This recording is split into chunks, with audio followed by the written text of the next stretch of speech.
Painel nono. Vamos começar com a professora Gislene.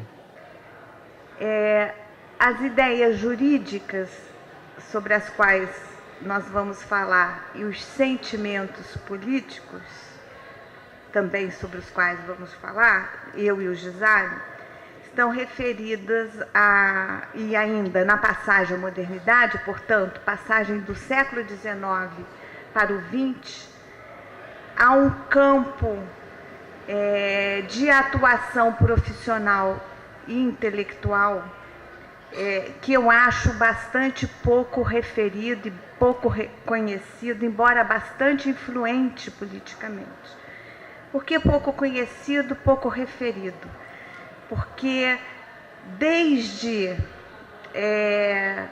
a hegemonia do racionalismo, do iluminismo, as modernizações ensejadas pelas transformações burguesas do fim do século XVIII em diante, especialmente a partir da afirmação do racionalismo, esse racionalismo, né, a égide das ideias iluministas, não permitem, eu acho, eu vou colocar no presente a observação, não permitem que se vislumbre, e aí eu estou usando a metáfora das luzes de novo, né, excesso de luz que impede-nos de ver como fica um campo intelectual muito operoso, que não deixou de existir e que é multifacetado, não deixou de existir a partir das modernidades, das transformações burguesas. E ele é multifacetado porque, quando se estuda a permanência do pensamento católico e como ele se articula, que é o projeto de pesquisa que desenvolvemos, a relação entre a política, a cultura jurídica e a cultura religiosa, como ele é apropriado, e ele está referido pelo iluminismo como uma coisa do passado, do medievo, você não vê como esse campo católico e, em alguns casos, liberais, minoritariamente dentro do campo católico, e como ele influi na formação jurídica, portanto, nas faculdades de direito, na formulação até de políticas públicas, seja para a educação, seja as próprias políticas na área da administração da justiça, né? Então, a concepção do projeto, que é grande, tem essa parte que vamos falar, mas é um projeto que vem sendo desenvolvido já, eu diria, mais ou menos há uns 10 anos, um pouco mais até, no Laboratório Cidade Poder, que é um grupo de pesquisa que mobiliza estudantes de graduação, mestrado, doutorado, lá no programa de pós-graduação em História da UF, no programa de Ciência Política, de pós-graduação em Ciência Política. O Gisário, eu, o professor Humberto, a professora Tereza Carreteiro, da Psicologia. O nosso laboratório é multidisciplinar e trabalha com esses temas onde a questão dos sentimentos políticos são perseguidos por diferentes projetos de pesquisa de alunos, de mestrandos, de graduação, de mestrado, de doutorado, né? O fragmento da pesquisa que vamos trazer hoje, ele já virou um livro e trata de um tema que, trabalhando com Portugal, tem muito a ver com o Brasil. O autor que trabalhamos em Portugal, ele funciona para a nossa reflexão como uma janela, metodologicamente, é a janela que nós abrimos, fazemos um recorte e jogamos uma lente de aumento num autor, numa conjuntura, e a partir daí podemos fazer algumas ilações. Eu então deixo esses outros voos para ver a pertinência da pesquisa, como ela pode ser usada, como refletir o Brasil sobre o que nós levantamos, eu deixo que o Gisário desenvolva aí. Nós pegamos um autor, que é um professor eminente em Portugal, na Universidade de Coimbra, de um campo que no Brasil não se desenvolveu ainda muito, que é a história do direito. Se vocês forem olhar na página do CNPq as áreas e as sub-áreas, vocês vão ver que a história do direito é um campo dentro da teoria do direito. A história do direito, como a sociologia jurídica, são campos de saber que estão aí para animar e refletir e produzir as inovações que são necessárias sempre, né, para reflexão no campo da teoria do direito. No Brasil não teve história do direito nos currículos das principais faculdades, quando no Império havia o monopólio do ensino, porque o Brasil ainda não tinha codificado completamente, não tinha substituído a legislação do antigo regime em Portugal. Portugal substituiu o Código Civil e o Código Penal na década de 1850. O Brasil substituiu o Código, né, criou independente a Constituição em 24, o Código Criminal em 30 e o Código Civil só em 1916, 27 anos depois da República Proclamada. Do ponto de vista de quem pensava o ensino jurídico, não havia como ensinar a história do direito, que desde a concepção de Coimbra é a história do direito pátrio, que é como a cadeira foi criada na Reforma Pombalina em 1772, não havendo a história do direito pátrio, não havendo uma legislação totalmente brasileira, não entrou no currículo. Né? O currículo das faculdades, das duas principais faculdades, que são ainda as dois centros de referência na formação jurídica, que é Recife e São Paulo, não incluiu a história do direito. Isso produziu efeitos até hoje como um campo difícil dele se afirmar nas faculdades de direito. Quando veio a Lei do Ensino Livre, que é de 1879, introduziu-se, né, outras faculdades foram criadas, as faculdades livres de ciências jurídicas e sociais, uma abertura para a sociologia, mas para a história muito pouco. Né?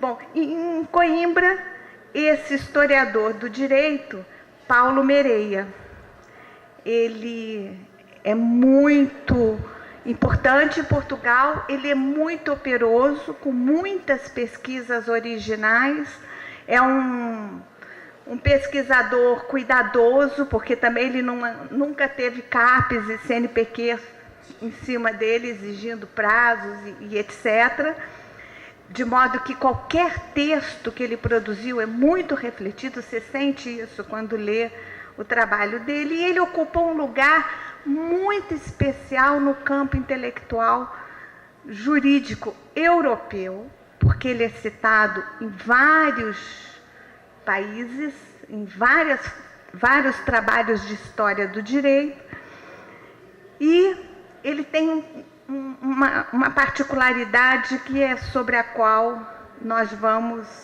desenvolver a reflexão mais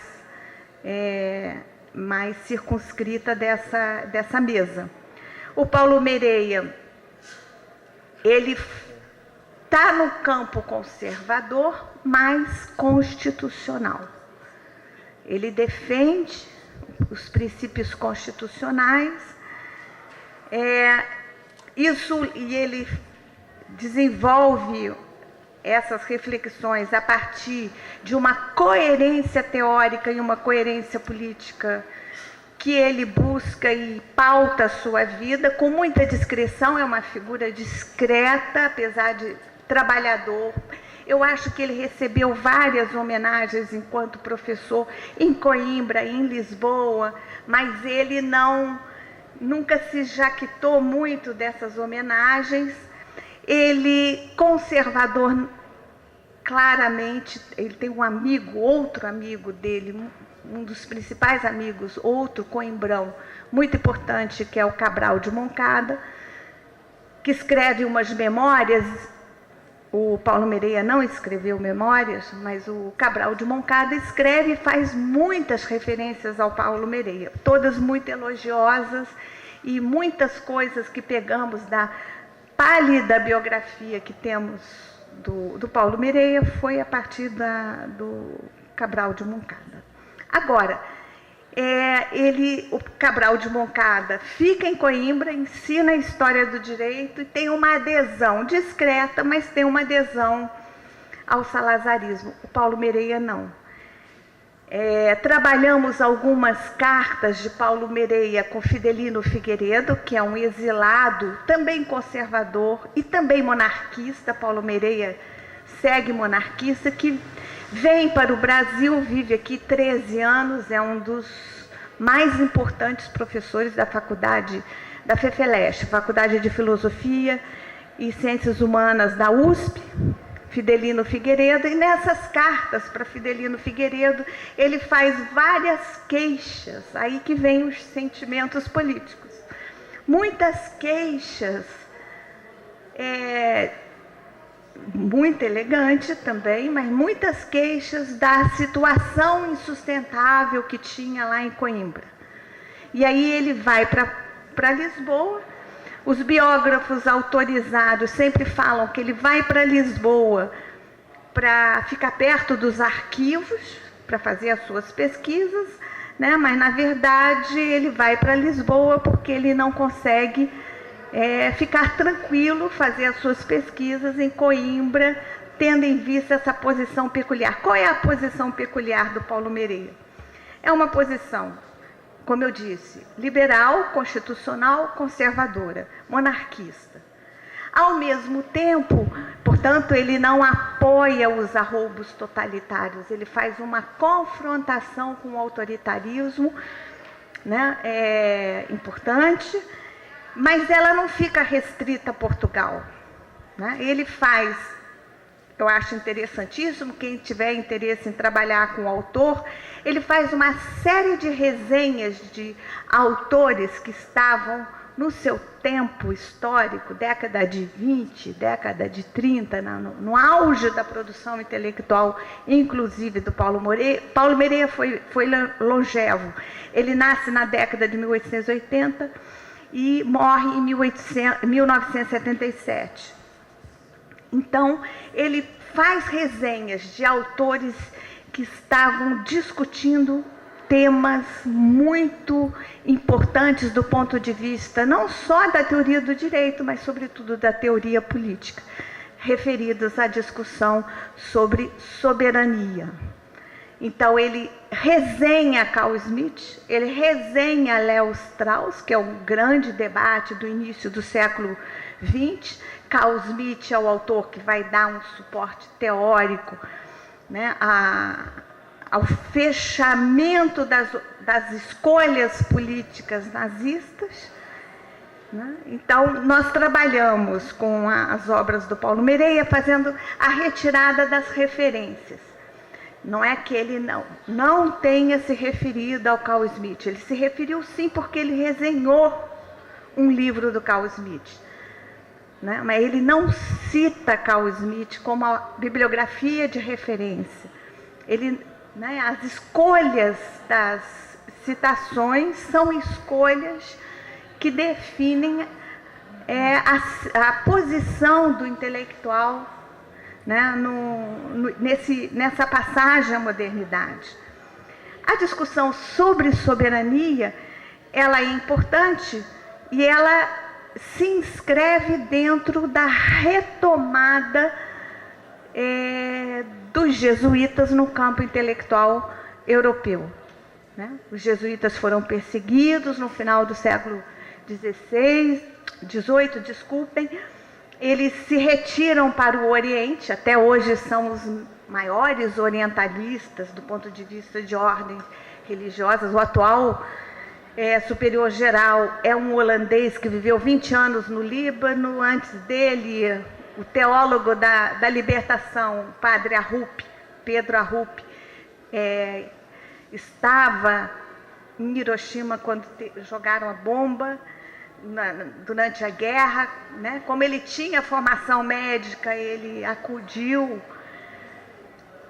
a população civil afetada pela primeira bomba atômica usada contra civis, né? Então ele tem os jesuítas se afastam e eles retornam a partir da década de 1840, mas começam a ganhar força política e força intelectual em Portugal no final da década de 1880.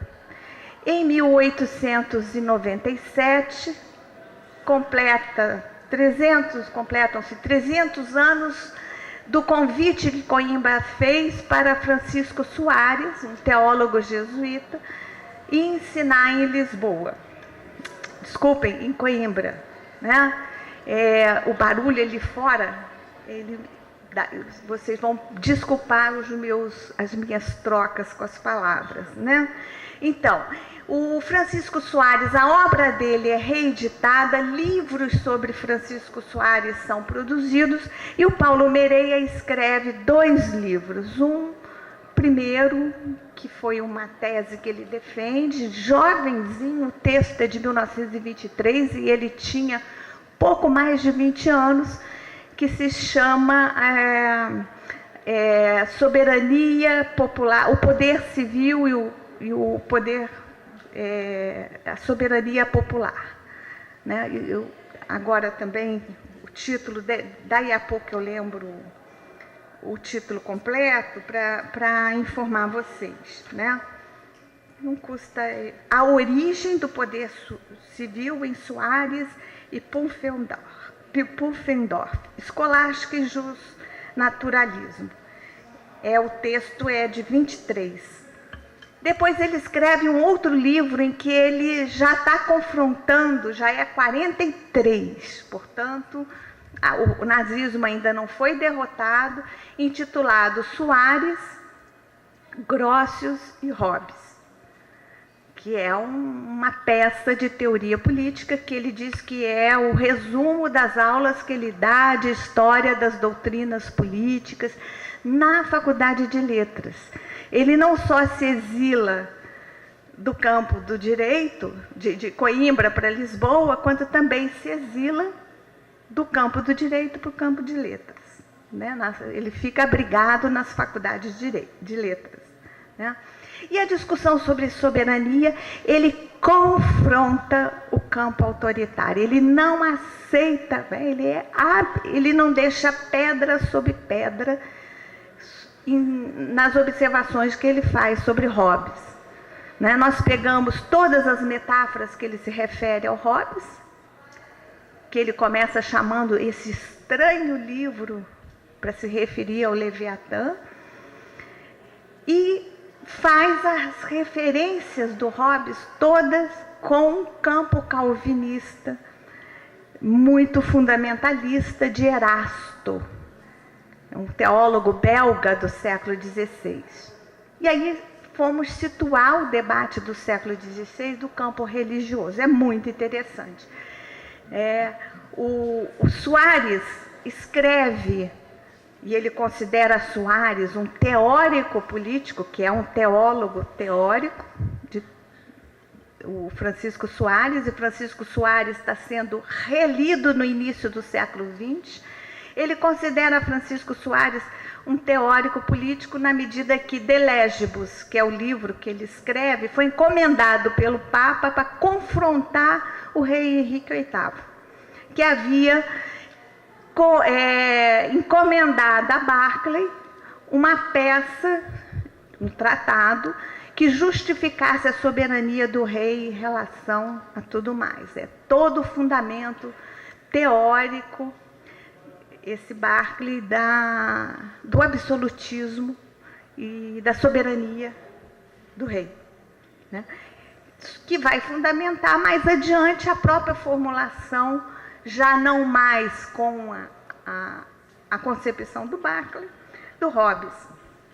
Qual a importância desse debate? É com esse debate e com essa recuperação que o campo católico não autoritário vai confrontar as opções políticas autoritárias no início do século XX, muito antes de aparecer a teologia da libertação, que só vai aparecer depois da Segunda Guerra Mundial, né? Mas você tem esse campo católico, né, que é atuante no campo jurídico e que é influente, que vai desenvolver essa reflexão, confrontar e recuperar o debate do século XVI e do século XVII como muito importante para você escolher politicamente o que se vai desenvolver do ponto de vista das opções políticas que a Europa vivia naquela conjuntura.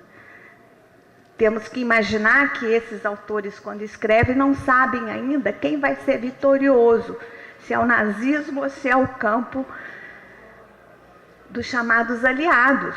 Portanto, o enfrentamento que esse campo católico faz. Então, nós temos aí a posição do Paulo Mereia, que é uma posição sutil, porque é também uma figura, ele não é um homem de grandes palavras, né, ele não é aparatoso, excessivamente aparatoso, embora tenha tido a formação jurídica. Nós lá do campo de ciências humanas sabemos o direito, tem essas cadeiras altas, essa mesa altíssima, né? Ele é uma pessoa discretíssima, tem as suas opções políticas, é católica, monarquista, é aristocrático, e aí ele vai ficando muito só, porque o campo católico ele vai desenvolvendo-se no início do século XX a partir do confronto. Esse campo católico liberal ele vai fazendo confronto com as posições nazistas, né? E ele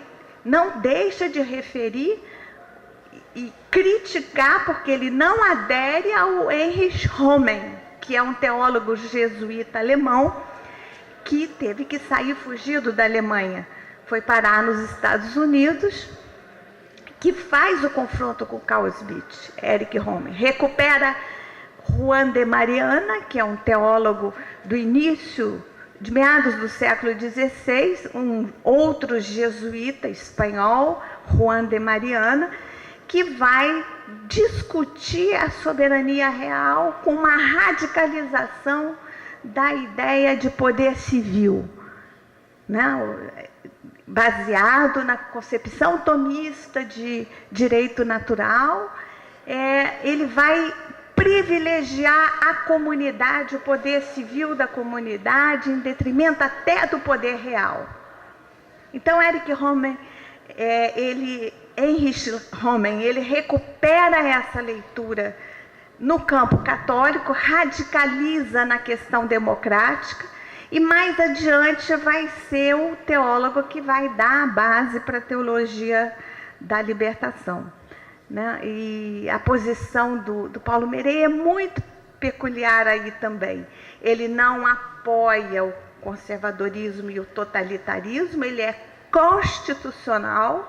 constitucionalista. Ele fica literalmente isolado do ponto de vista, é um campo pequeno. Qual é a importância dele? A importância dele é que, primeiro, a coerência, a capacidade dele ficar isolado, né, com todas essas características. Era um momento também que a opção liberal, democrática, no pensamento católico ainda não estava muito clara para todo mundo. De modo que o Paulo Mereia, ele está com uma consciência muito aguda das escolhas políticas e está com uma consciência muito aguda de quanto a questão religiosa, que é como é chamada em Portugal, razão pela qual já dei um curso na pós de História, no programa de pós-graduação, que eu coloquei a questão religiosa no Brasil republicano. Portugal republicano, como o início da República no Brasil, a questão religiosa ainda está presente. E ela se apresenta na formação, especialmente na formação universitária. né? E é uma estratégia do campo católico atuar nas faculdades de Direito, nas faculdades de Filosofia, Psicologia, Sociologia, né? E como esse nicho que, afinal, perdura. Paulo Mereia é longevo, como eu disse para vocês, já velhinho. Portugal está revendo e fazendo uma reforma do seu Código Civil. Ele é convidado para a comissão revisora. Acho que ele não gostou muito dessa função, ele não gostava do poder, muito, né? Ele é convidado, alguns dizem que ele vai cumprir a função de Alexandre Herculano na primeira comissão, mas me parece que ele não brilha como Alexandre Herculano fez no meados do século XIX, na discussão do Código Civil português, né? Ele apresenta essa peculiaridade, mas apresenta, sobretudo, um tipo de integridade intelectual que faz com que ele sustente as suas posições a despeito de ser absolutamente isolado. Ele nem está com esse campo católico, liberal, democratizante, que vai se acentuar, e nem fica com as opções do campo católico autoritário. Ele não cita uma única vez Donoso Cortés, que Carl Smith trabalha o tempo todo, e a única vez que ele cita de Mestre é para criticar. E quando ele cita Heinrich Rohmen, R-O-M-M-E-N, quando ele cita Heinrich Rohmen, ele é extremamente elogioso, sutil, acolhedor e discorda das opções democráticas, excessivamente democráticas, do Rohmen. Era o que eu tinha a dizer. Na sequência, né, o Gisalho toma, e eu vou pedir para ele ler o título do trabalho, que aqui na folha da programação, e a parte que está com o título do nosso trabalho está com o Gisalho. Tá? Terminei, sim. Bom, vamos ouvir agora o professor Gisalho. Boa tarde a todos. Antes de tudo, eu quero agradecer ao professor Ronald Vilela por estar presidindo essa sessão, esse fim de tarde. Agradecer a presença de colegas, professores, estudantes. E dizer para vocês que eu vou tentar resumir ao máximo a minha fala, que aborda um tema, de fato, de grande complexidade, e eu necessitaria mesmo de muito tempo para abordar de forma apropriada a temática que eu trago a vocês, em cima da pesquisa que eu venho realizando com o Gislene. O título que está no caderno de resumos: Constitucionalismo e Neotomismo no Brasil, efeitos políticos na cultura jurídica e na concepção de cidadania.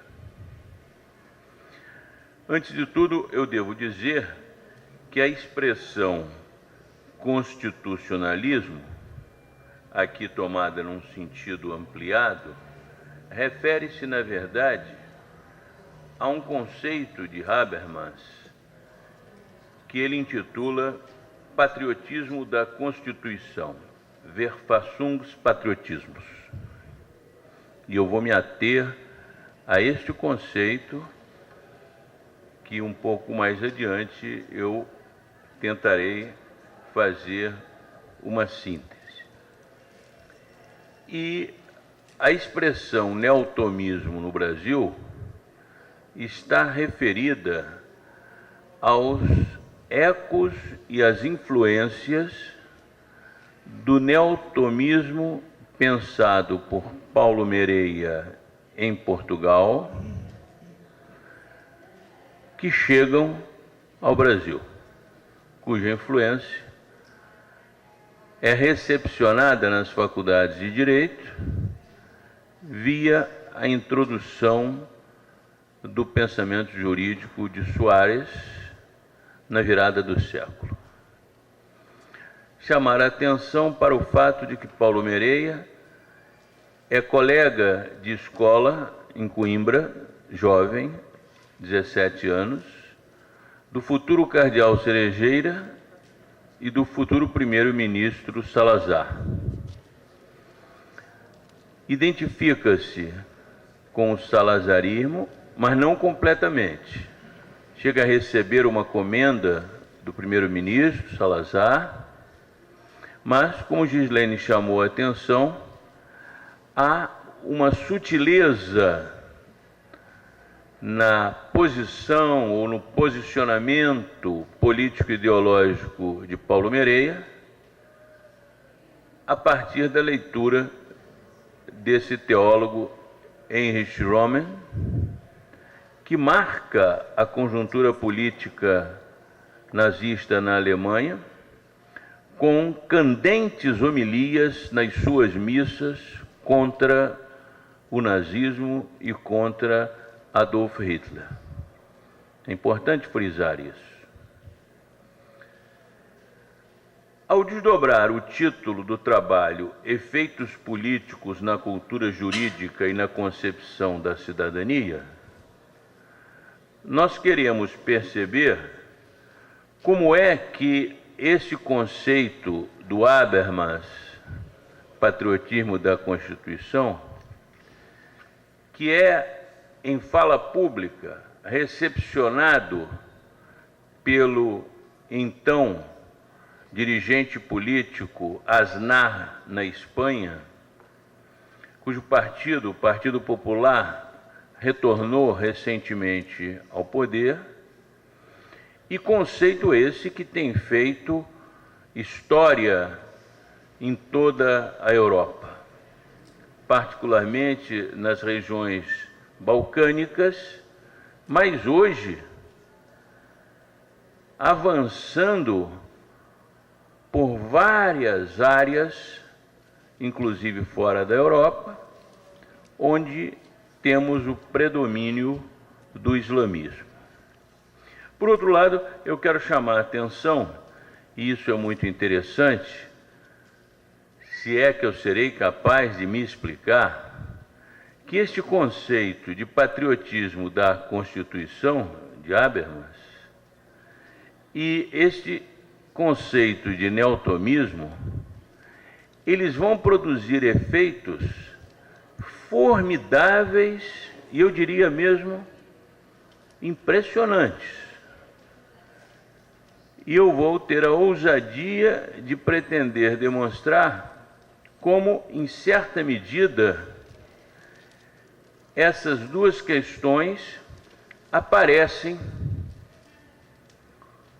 nos ilustres membros, são 7, nomeados pela presidente Dilma Rousseff para comporem a Comissão da Verdade, ontem divulgada, cuja posse desses membros está marcada para a próxima quarta-feira, com a presença de todos os ex-presidentes do Brasil no Palácio do Planalto. Quero também ilustrar o nosso trabalho com 3 histórias rápidas a serem apresentadas a vocês. Quando nós estávamos em Lisboa e frequentávamos como convidados a Universidade Técnica de Lisboa, na Ajuda, nós fomos recebidos pelo magnífico reitor, então o professor Ramon Ribeiro, engenheiro, que imediatamente nos passou o professor catedrático do Instituto de Ciências Sociais e Políticas, João Bilim, que estudou no MIT, Massachusetts, formou-se em gestão, em sociologia da gestão, como eles falam, e havia sido, durante um razoável período, se não me engano, 3 anos, o diretor-presidente dos Correios em Portugal. uma função de muito destaque em toda a Europa. Muito bem. Depois de conversarmos por cerca de 4 horas, ele nos convida para um almoço no restaurante dos professores, lá na Ajuda. Nós vamos, e ele põe-se a falar de uma série de experiências, uma delas a visita que faz aos Correios do Brasil, muito renomado, inclusive, na Europa, e o quanto ele havia aprendido.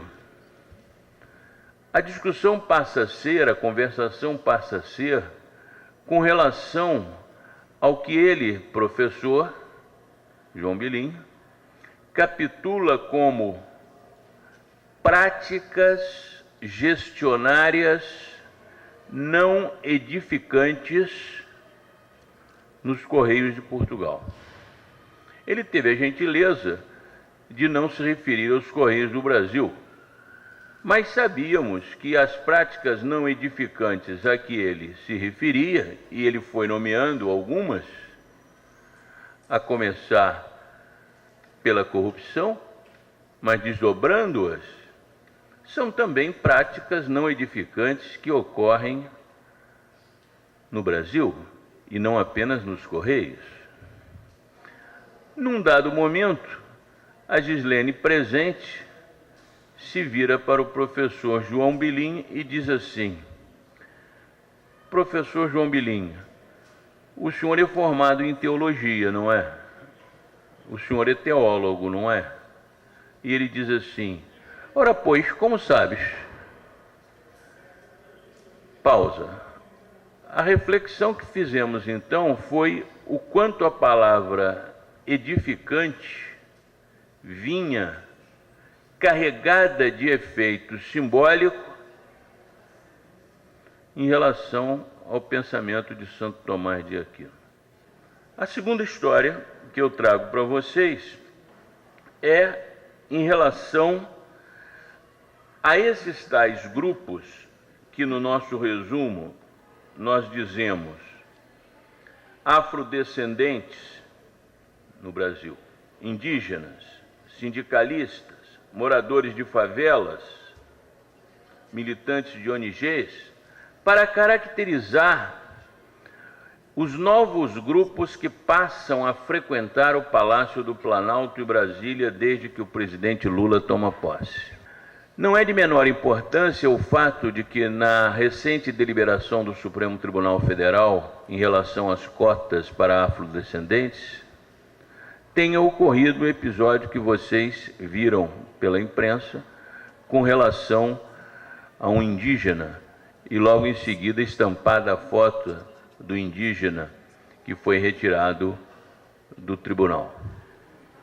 Eu não quero me pronunciar sobre o episódio em si, ou sobre a falta de segurança e a facilidade com que quaisquer pessoas entram no Supremo. O que eu quero chamar a atenção é que recentemente, e recentemente significa desde a posse do presidente Lula, repito, as salas do poder são frequentadas por esses grupos. E o que nós queremos pensar no texto é o par inclusão e exclusão com relação a esses grupos. O ex-ministro da Educação, que é também professor de teoria política na Universidade de São Paulo, denominou esses novos grupos presentes nos aparatos de poder em Brasília de nova burguesia de Estado. Por quê? É uma nova burguesia porque são absorvidos pelo Estado e porque trazem uma cultura diferenciada em relação à burguesia propriamente dita. São mal vestidos, são mal ajambrados, não sabem usar um paletó ou nem usam paletó, não sabem usar a gravata, não sabem dar nó em gravata, usam gravatas com nó prévio, são mal cheirosos, são negros e aí o viés racista, são mulatos. Mas estão nos conselhos da Petrobras, estão nos conselhos do BNDES, estão nos conselhos de empresas do governo brasileiro, desfrutam uma certa presença nos gabinetes ministeriais com relação a alguns deputados, mormente da base do governo, o que, segundo vários depoimentos de quem está nas cercanias do poder, tem modificado o cenário do poder em Brasília. Então a questão que se coloca é, na questão inclusão e exclusão desses grupos, como fica a questão da cidadania? Eu poderia adiantar uma definição para o que vem ocorrendo com a questão da cidadania, precipitando-me, inclusive, por causa do tempo. O que está sendo chamado de cidadania no capitalismo tardio e, sobretudo, periférico, do discurso midiático ao discurso jurídico, é algo que extrapola completamente os limites conceituais da ciência política, primeiro, do direito constitucional depois, estabelecendo a tal extrapolação uma operação surpreendente com relação à multiplicidade de sentidos, tendendo significativamente a transferir a questão da cidadania do âmbito público, em que nasceu e criou-se, para o enfoque individualista, melhor diria, privatizador. Compreender a questão da cidadania nos termos do individualismo, e eu também correria o risco de adjetivá-lo, individualismo fóbico, com relação à fobia que temos em relação ao outro, frequentemente, implica em romper com os caracteres de nascimento do conceito de cidadania. Por todas essas razões, nós acreditamos que o potencial decisivo do poder, na atualidade, reside em conseguir ameaçar autenticamente, quer dizer, mostrar aos súditos todos, mas aos inimigos em particular, que o regente do poder é a morte.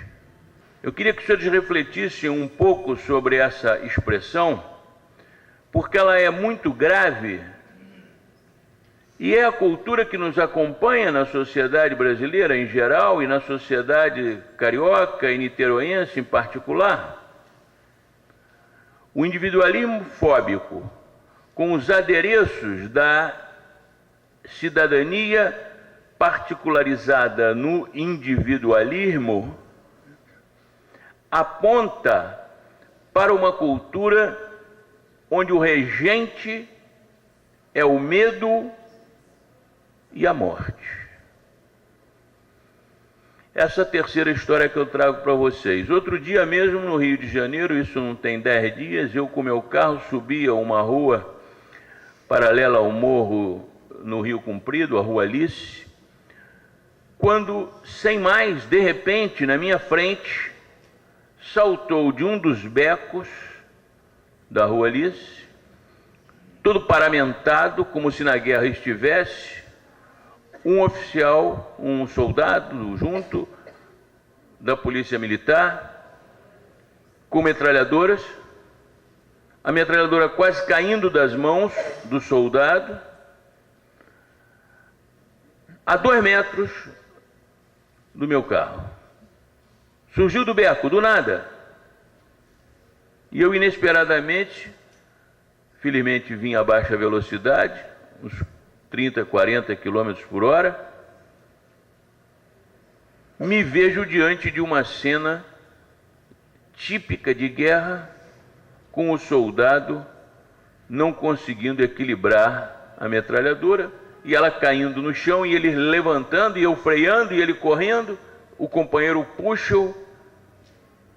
História que eu pretendo caracterizar o que eu estou chamando de cultura cujo regente do poder é a morte. Claro, eu posso ter o desejo, embora vocês possam achar pretensioso, mas eu posso ter o desejo de querer ser ouvido, inclusive pelo Papa. O Papa acerta no geral, mas erra no particular, porque o gerente e o agente da cultura da morte é menos o aborto e mais, muito mais, a presença inconsútil do desejo de matar aquele que é definido como inimigo a partir da teoria política schmittiana. O conceito de Heilbildungskraft de Carl Schmitt opera de uma maneira muito curiosa, porque ele recolhe esse conceito de Immanuel Kant para trabalhar a ideia de imaginário em relação à potencialidade destruidora do inimigo, aquele que você o define como tal, e, portanto, antes que ele faça alguma coisa com você, você o mata. Penso que seja uma reflexão que devemos levar em conta. Já o conceito de patriotismo da Constituição, e também quero resumir, queremos problematizar essa expressão utilizada pelo filósofo alemão Habermas, destacando principalmente seus efeitos na arena das disputas ideológicas que estão dividindo vivamente a sociedade contemporânea. O patriotismo da Constituição e sua defesa tem sido tomada como estratégia central de repúdio e desprezo às múltiplas expressões de projetos particulares de natureza étnica ou não, quase sempre referidos como autoritários, populistas e antidemocráticos. Trata-se de um vínculo patriótico, não com as raízes étnicas de uma pessoa ou com o local de nascimento, mas com a Constituição dita democrática do Estado, que abrange igualmente a totalidade dos cidadãos. Neste sentido, chamamos atenção para o fato de que os aspectos democráticos e progressistas do constitucionalismo moderno podem ser mera aparência, sobretudo quando pensados de forma abstrata, ou por outra, ainda imersos na metafísica. A interpretação de Habermas é perigosa e pode encobrir, na verdade, uma postura de fato autoritária sob a capa de defesa dos direitos humanos ou de defesa da cidadania. Habermas teria esquecido a lição básica que se deve tirar de Carl Schmitt e que envolve a divisão política entre amigo e inimigo. Esta divisão nunca é apenas constatação de uma diferença de fato. O inimigo é, por definição, invisível em sua dimensão crucial. Ele se parece com um de nós, não pode ser diretamente identificado, e é por isso que o maior problema e a tarefa da luta política são construir e fornecer a imagem identificável do inimigo. Em síntese, a identificação do inimigo é sempre um procedimento formativo que, em contraste com as aparências enganosas, esclarece e constrói a verdadeira face, aspas, do inimigo. Carl Schmitt refere-se à categoria kantiana de Heilbildungskraft, o poder transcendental da imaginação, do imaginário, para identificar o inimigo, não bastando a subclassificação conceitual em categorias pré-existentes. Necessário se torna esquematizar a figura lógica do inimigo, dotando-o de feições concretas e tangíveis, que o tornem um alvo apropriado de ódio, de luta e de assassinato. No passado, isto aconteceu com a imagem do judeu na Alemanha nazista. a decantação de tal imaginário, que tem um poder transcendental, porque é referido às crenças e está imerso na subjetividade dos sentimentos e fantasias neo-absolutistas, é tarefa necessária para a luta político-ideológica.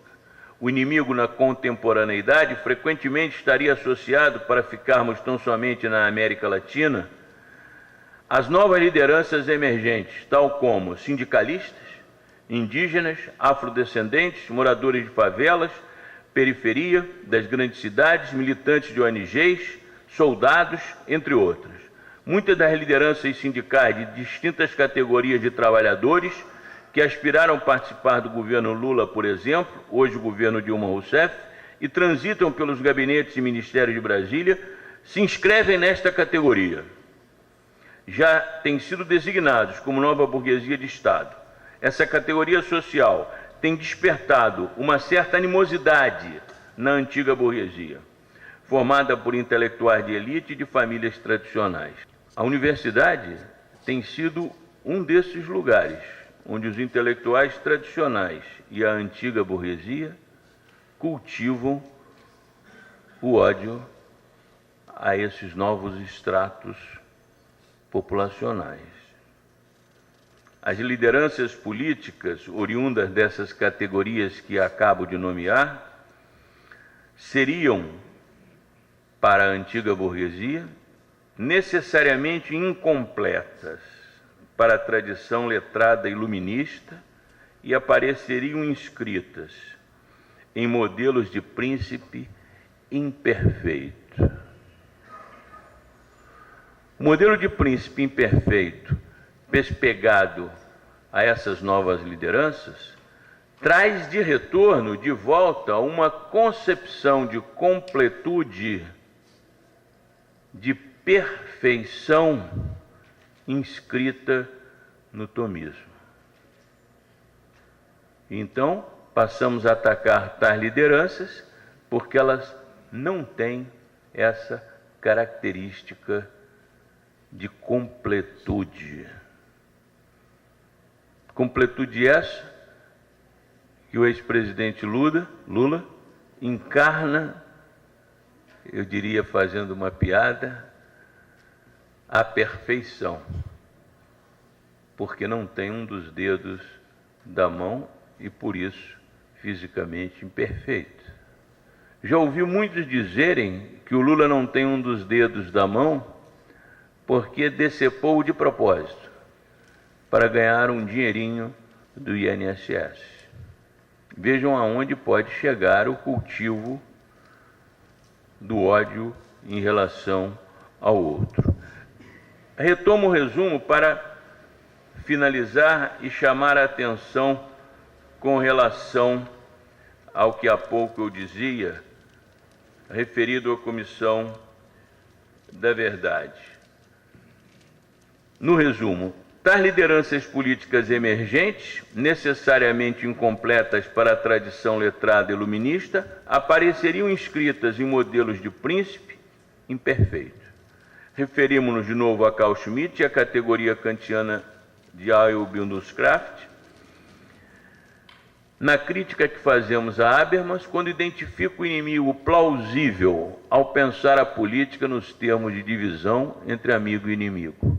Tal o problema colocado para a presidente Dilma Rousseff diante da exigência de nomeação para cumprir a lei dos 7 membros da Comissão de Verdade. Como encarar a questão desse conceito tão atual de patriotismo da Constituição? É ele que nesse momento está sendo brandido na comunidade europeia contra as lideranças gregas e contra o voto dos gregos, que mal conseguem deliberar acerca de quem desejam sejam os seus dirigentes políticos. Diante disso, reparem, e faço um convite a vocês para pensarem essas questões. É muito interessante que, primeiro, a presidente Dilma Rousseff, ao nomear os membros da Comissão da Verdade, nomeou-os pelo princípio quase que exclusivo do vínculo com o jurídico. Isso é muito interessante. Muito interessante mesmo. O fato dela ter pensado cuidadosamente e por um certo tempo na forma como seriam esses representantes demonstra, num certo sentido, as questões referidas ao conceito de patriotismo da Constituição e, portanto, ao fato de que nenhum membro ou liderança deveria expressar particularismos. Reparem que em todos os nomeados você não tem propriamente um membro que você possa apontar dizendo esse representa um particular.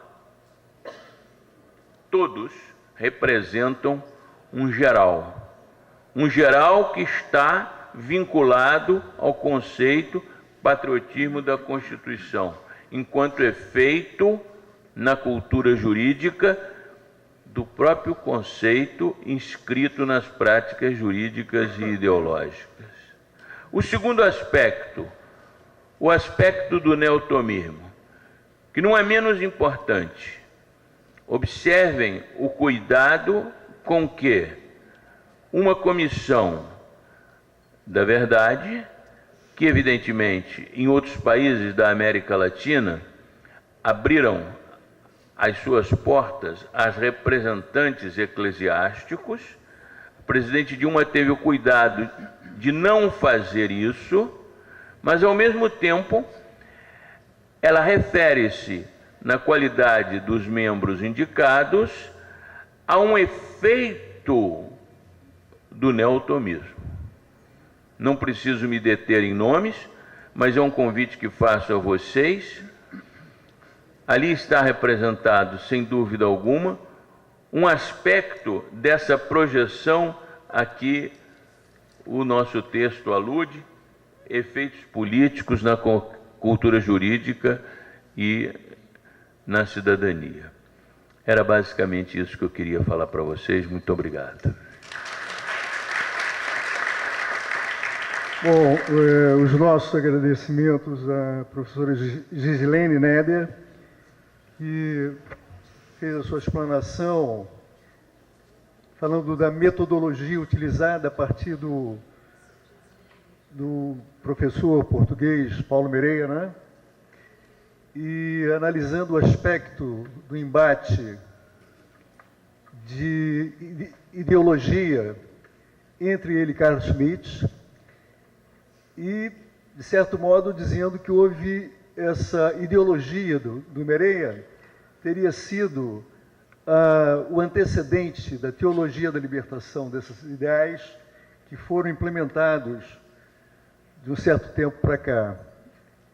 E mostrou o desenvolvimento desse estudo, de uma forma muito brilhante, a metodologia que utilizaram.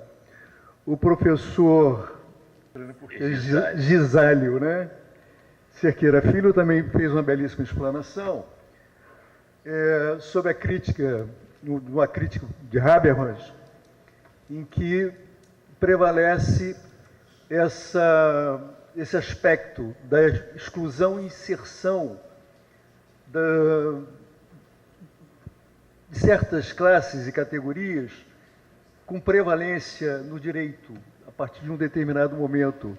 Tudo isso em razão desse imbricamento que teria havido de um ideário religioso, fundado, de certo modo, até em São Tomás de Aquino, que teria sido absorvido pelo Paulo Mereia e difundido essa liberdade.